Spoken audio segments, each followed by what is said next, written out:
Мы рады приветствовать вас на нашем канале «Доктор здоровья». Меня зовут Сергей Иванович. Сегодняшний разговор особенный. Он для тех, кому за 40, за 50, кто все чаще чувствует усталость, перебои в сердце, тяжесть в груди, но не любит лишний раз пить таблетки. Я много лет изучал старые медицинские записи, дневники земских врачей и простые рекомендации, которые применялись тогда, когда лекарств было мало, а люди все же доживали до глубокой старости. И вот что удивительно, многие из этих подходов сегодня подтверждаются современной наукой. В этом видео я расскажу, как поддержать сердце естественным способом, не отменяя назначений врача, а помогая организму работать спокойнее и ровнее. Обязательно досмотрите до конца. В финале будет простой утренний прием, о котором редко говорят, но который меняет сам ритм жизни. И если тема вам близка, поставьте лайк прямо сейчас. Это помогает каналу жить. Сердце – орган молчаливый. Оно не кричит, не болит резко, оно просто начинает работать хуже. Человек списывает это на возраст, погоду, давление. А между тем старые врачи говорили, сердце устает не от лет, а от образа жизни. Недосып, постоянное напряжение, тяжелая пища вечером, отсутствие движения – все это медленно сбивает его ритм. В архивах я находил записи, где врачи отмечали, если человек наладил сон, дыхание и питание, пульс выравнивался уже через несколько недель. Не чудо, физиология. И сегодня мы начнем именно с этого понимания. Сердце можно поддержать, если перестать ему мешать. Через несколько минут я расскажу про первый народный рецепт, который использовали еще в начале 20 века. Он прост, но требует правильного приема. Не пропустите, и если полезно, поддержите видео лайком. Один из самых старых и безопасных способов поддержки сердца – настой боярышника. Его применяли не как лекарство, а как пищевую поддержку. Берется 1 столовая ложка сухих ягод боярышника, заливается стаканом горячей, но не кипящей воды. Настаивается 20-30 минут под крышкой. Принимается по половине стакана 1 раз в день, вечером, после еды. Почему именно вечером? Потому что боярышник мягко снижает внутреннее напряжение сосудов и помогает сердцу перейти в спокойный ночной режим. Важно, это не замена препаратам, а дополнение к образу жизни. Старые врачи всегда подчеркивали, регулярность важнее дозы. Лучше меньше, но каждый день. И дальше я расскажу, с чем этот настой нельзя сочетать, чтобы не навредить. Движение для сердца не спорт, а ритм. В старых рекомендациях почти всегда упоминалась утренняя разгонка крови. Делается она очень просто. После пробуждения, не вставая резко с постели, положите руку на грудь, вторую на живот. Сделайте медленный вдох через нос на 4 счета, затем спокойный выдох через рот на 6 счетов. Повторите 10 раз. Это упражнение снижает утренний скачок давления и помогает сердцу войти в день без спешки. После этого медленная ходьба по комнате 2-3 минуты. Ни резких наклонов, ни рывков. Старые врачи говорили, сердце любит плавность.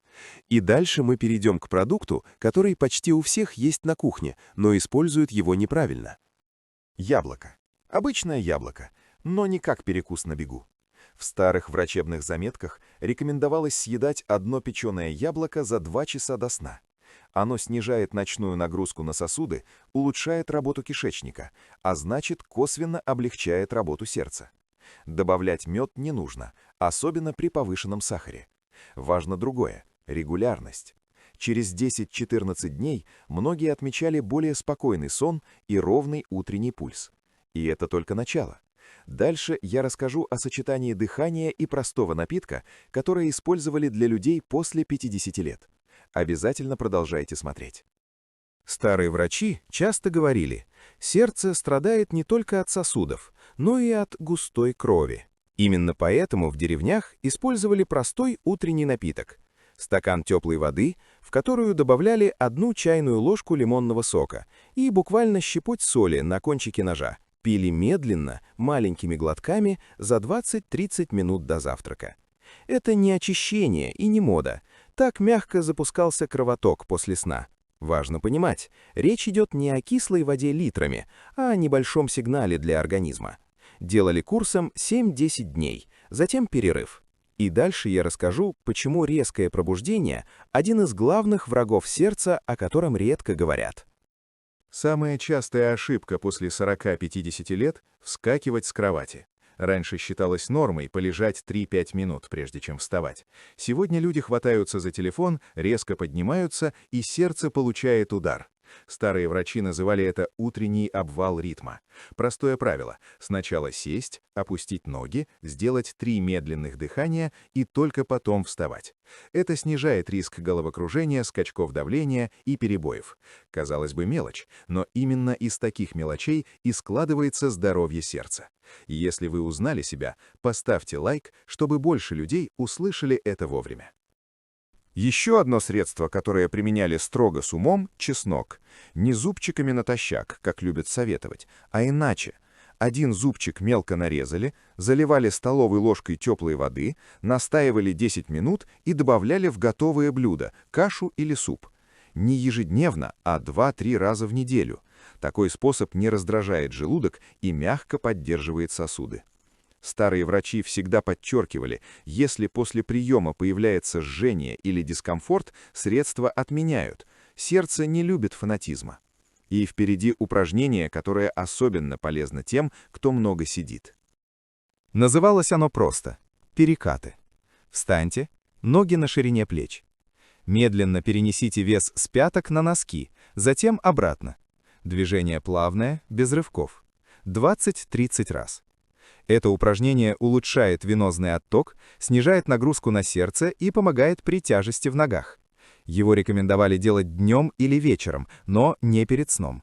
Главное – регулярность. Старые врачи говорили, лучше каждый день по чуть-чуть, чем раз в неделю до изнеможения. И дальше я расскажу, какой вечерний ритуал считался обязательным для людей с сердцем после 50 лет. Вечером сердце должно отдыхать. Поэтому за час до сна рекомендовалось теплое питье, не чай и не кофе. Лучшим считался отвар шиповника, 1 столовая ложка сухих плодов на стакан воды, кипятить 10 минут, настаивать еще 20. Пить теплым, небольшими глотками. Он насыщает организм калием и магнием, не возбуждая нервную систему. И именно в этом месте старые врачи делали важную пометку – что нельзя делать после такого напитка, чтобы не свести эффект на нет. Об этом в следующей части. После вечернего напитка для сердца старые врачи строго запрещали одно действие – эмоциональное возбуждение.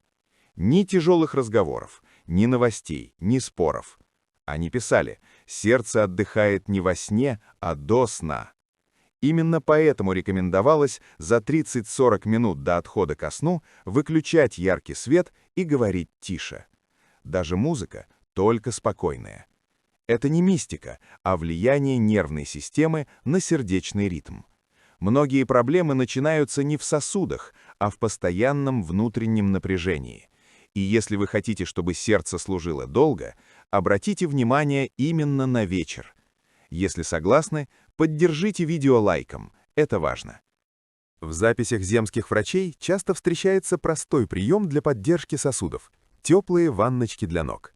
Делались они 2-3 раза в неделю. Температура воды комфортная, не горячая. Длительность 10-15 минут.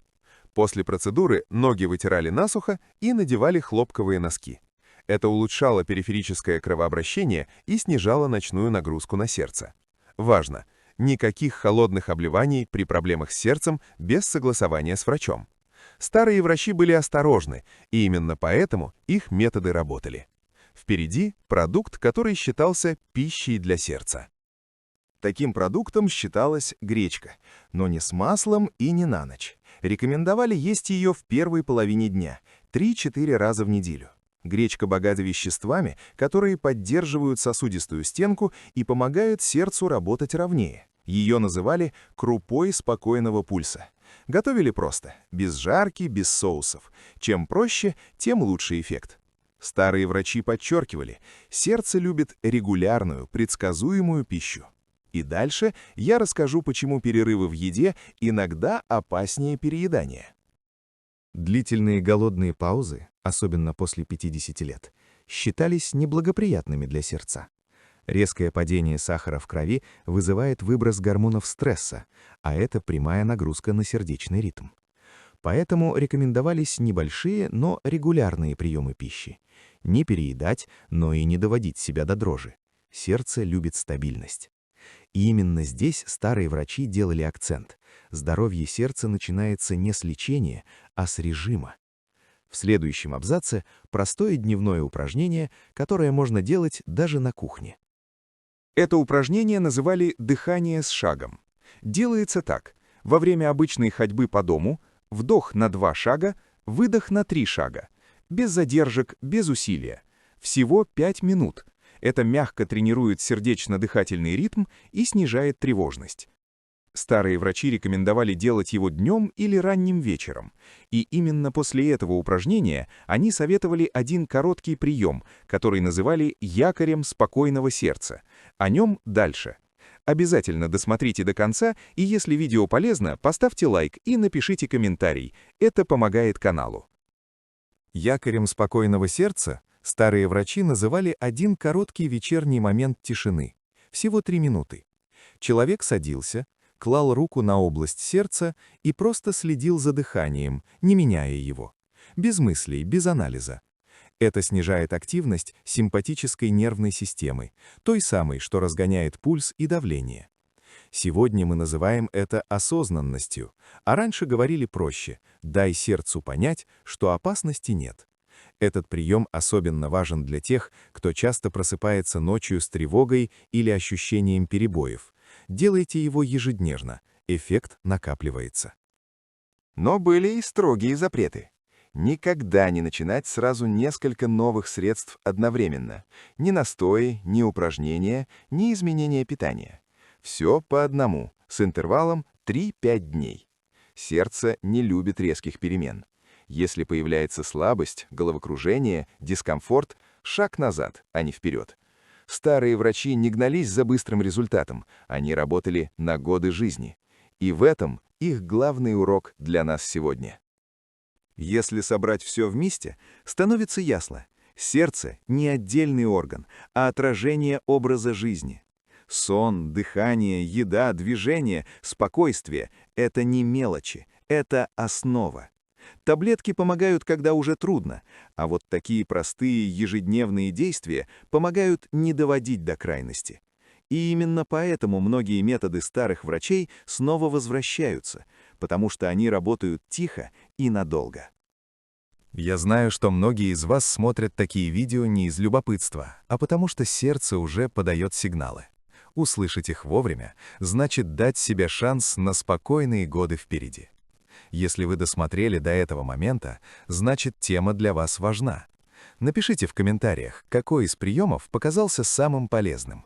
И если хотите больше таких спокойных, понятных разговоров о здоровье, поддержите канал лайком и подпишитесь. Это действительно помогает нам продолжать. Спасибо, что провели эти минуты с нами. Канал «Доктор Здоровья» существует для того, чтобы сложные вещи о здоровье звучали просто и честно. Поделитесь этим видео с теми, кому оно может быть полезно – родителям, близким, друзьям. Иногда один совет, услышанный вовремя, меняет многое. Берегите свое сердце и до новых встреч. Подписывайтесь на канал, ставьте лайк и оставайтесь с нами.